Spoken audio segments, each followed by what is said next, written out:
Hello दोस्तों, स्वागत है एक बार फिर से आप सबका आपके अपने यूट्यूब चैनल पे। तो आज के इस वीडियो में बात करने वाले 2018 गणित वाले पेपर के बारे में, माइक्रोबायोलॉजी। ठीक है, तो फर्स्ट क्वेश्चन क्या है? फर्स्ट क्वेश्चन आपके जो है फिल इन द ब्लैंक्स आते हैं, उनमें फर्स्ट क्वेश्चन है कि डैश संवर्धन माध्यम को ठोस करने वाला अवयव है। यानी जो संवर्धन माध्यम है उसको ठोस करने का जो काम करता है अवयव कौन सा है? वो है आपके अगार अगार होता है। क्या होता है? अगार अगार होता है। ठीक है, आगे क्वेश्चन की बात करते हैं। आगे क्वेश्चन है कि राइजोबियम एक डैश स्थिरीकरण जीवाणु है। यानी राइजोबियम एक क्या है? नाइट्रोजन स्थिरीकरण क्या है? जीवाणु है। नाइट्रोजन स्थिरीकरण करने का कार्य करता है राइजोबियम। ठीक है, उसके बाद में क्वेश्चन दे रहेगा कि डैश पृथ्वी का सबसे प्रथम जीवित जीव है। यानी पृथ्वी का सबसे प्रथम जो जीवित जीव है वो कौन सा है? आपके बैक्टीरिया है। कौन सा है? जीवाणु है। ठीक है, आगे क्वेश्चन है कि राइजोस्फीयर शब्द है डैश द्वारा दिया गया था। वो किसके द्वारा दिया गया था? लॉरेंज हिल्टनर द्वारा दिया गया था। हिल्टनर द्वारा दिया गया था। ठीक है, उसके बाद में क्वेश्चन है पीआर का क्या अर्थ होता है या पीजीपीआर का क्या अर्थ होता है उसके बारे में बताना है। तो वो क्या होता है? आपके प्लांट ग्रोथ प्रोमोटिंग राइजोबैक्टीरिया। तो क्या होता है उसका? पीजीपीआर क्या होता है? प्लांट ग्रोथ प्रोमोटिंग राइजोबैक्टीरिया होता है। ठीक है, उसके बाद में क्वेश्चन दे रहेगा कि जैव गैस में डैश प्रतिशत मीथेन होती है। जो जैव गैस होती है या बायोगैस होती है उसमें मेथेन कितना होता है? 45 से 75% पाया जाता है। ठीक है, डैश साल्विनियसी कुल की जलीय फर्न होती है। यानी एजोला क्या होते हैं? साल्विनियसी कुल होता है इसका, जो क्या होता है? जलीय फर्न होती है। एजोला क्या होती है? धान के खेत में काम में ली जाती है नाइट्रोजन स्थिरीकरण के लिए। ठीक है, आगे क्वेश्चन है कि कोशिका की संपूर्ण सतह पर कशाबिकाओं फैली होना डैश कहलाती है। यानी कोशिकाओं की संपूर्ण सतह पर कशाबिकाएं का फैली होना क्या कहलाता है? वो कहलाता है पेरीट्राइकस कहलाता है।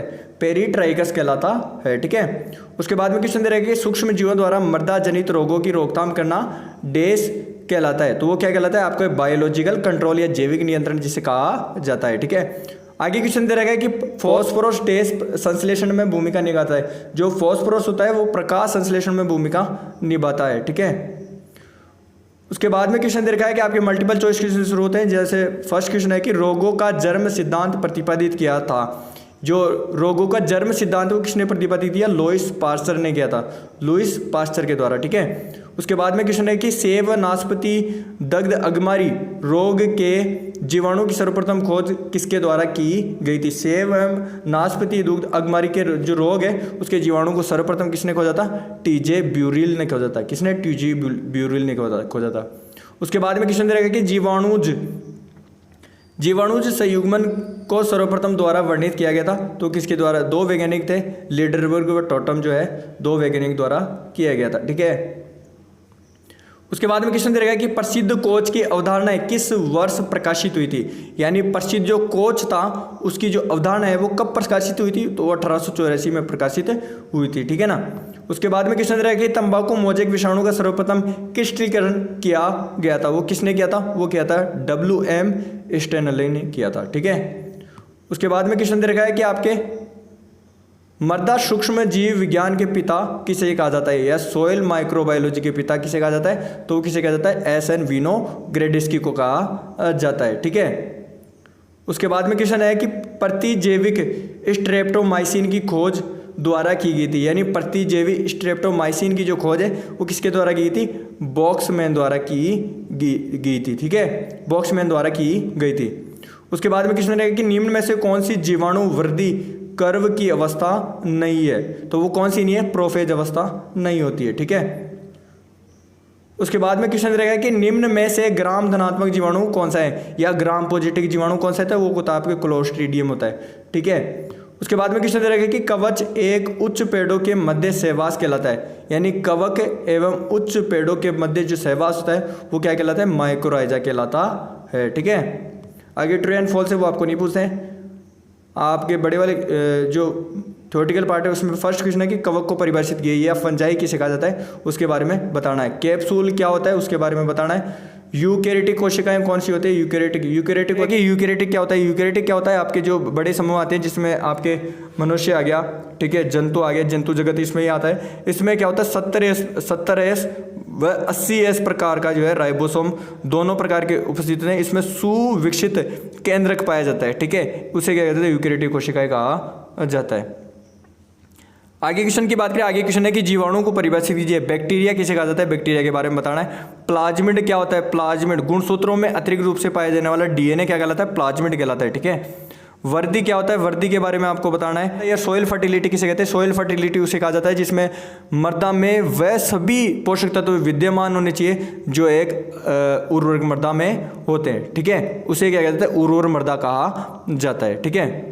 उसके बाद में इन्फेक्शन क्या होता है, संक्रमण क्या होता है, उसे परिभाषित करना है। उसके बाद में क्वेश्चन रहेगा कि अविकल्पी परजीवी क्या होते हैं, उनके बारे में बताना है। आगे क्वेश्चन रहेगा कि संतति समय को परिभाषित किया है, जनरेशन टाइम क्या होता है, उसके बारे में बताना है। दो जीवाणु आपस में मिलजुल कर रहते हैं और दोनों आपस में क्या करते हैं, एक दूसरे को लाभ पहुंचाते हैं, उसे क्या कहते हैं, सहजीवी जीवाणु कहा जाता है, ठीक है ना। आगे क्वेश्चन रहेगा कि ट्रांसपोजोन किसे कहा जाता है, उसके बारे में परिभाषा बतानी है आपको। एजोला क्या होता है, एजोला के बारे में आपको बताना है। एजोला क्या है, एक जलीय फर्न होता है जो कि नाइट्रोजन स्थिरीकरण का कार्य करता है, उसे ही क्या कहा जाता है, एजोला कहा जाता है, ठीक है। आगे बात करते हैं, आगे क्वेश्चन है कि बड़े वाले क्वेश्चनों में कि रसायन पोषित एवं प्रकाश स्वपोषित जीवाणुओं में क्या अंतर होता है, उसके बारे में बताना है। आगे क्वेश्चन है कि माइक्रोराइजा को समझाइए, माइक्रोराइजा क्या होती है, उसके बारे में आपको विस्तृत जानकारी देनी है। उसके बाद में क्वेश्चन रहेगा कि राइजोस्फीयर व फाइलोस्फीयर में अंतर बताना है। राइजोस्फीयर क्या होता है और फाइलोस्फीयर क्या होता है, उसके बारे में बताना है। जैव नाशकों का संक्षिप्त वर्णन करना है, उसके बारे में बताना है, ठीक है। उसके बाद में क्वेश्चन रहेगा कि जीवाणु कोशिकाओं का एक नामांकित चित्र बनाइए। जीवाणु कोशिकाएं क्या होती है, उसके बारे में जो नामांकित चित्र बना रहे हैं, ये क्वेश्चन बार बार रिपीट होता है, ठीक है। आगे क्वेश्चन है कि लुईस पास्चर का योगदान क्या है, लुईस पास्चर ने कौन कौन सी जो खोजी की है, क्या क्या थ्योरी दी है, उसके बारे में आपको बतानी है। आगे क्वेश्चन रहेगा कि विकल्पी परजीवी या विकल्पी मर्तजीवी क्या होता है, उसके बारे में आपको बताना है। जीवाणु वर्दी ग्राफ को समझाना है, जीवाणु वर्दी ग्राफ क्या होता है, उसके बारे में बताना है। उसके बाद में बड़े क्वेश्चनों में दे रखा है कि आनुवंशिक पुनर्विभाजन क्या है या जेनेटिक रिकॉम्बिनेशन क्या होता है, उसके बारे में बताना है। ये पिछले पेपर में पूछा गया था ये क्वेश्चन, ठीक है। उसके बाद में कह रहा है रूपांतरण क्या होता है, सहयुग्मन क्या होता है, पारक्रमण क्या होता है, उसके बारे में आपको बताना है, ठीक है। नेक्स्ट क्वेश्चन दे रखा है कि जैविक नत्रजन स्थिरीकरण, जैविक नत्रजन स्थिरीकरण क्या है, उसके बारे में बताना है। सहजीवी क्या होता है, सहचर्य क्या होता है, असहजीवी नत्रजन स्थिरीकरण वर्णन के बारे में वर्णन करना है, ठीक है। उसके बाद में लास्ट क्वेश्चन दे रखा है कि निम्नलिखित पर संक्षेप टिप्पणी लिखिए। या फास्फोरस चक्र क्या होता है, फास्फोरस चक्र क्या होता है, उसके बारे में बताना है। कृषि अवशेषों का जैविक विघलन क्या होता है, उसके बारे में आपको विस्तृत जानकारी देनी है, ठीक है। तो यही था आज के इस पेपर में। मिलते हैं अगली वीडियो में, तब तक के लिए जय हिंद जय भारत दोस्तों, थैंक यू।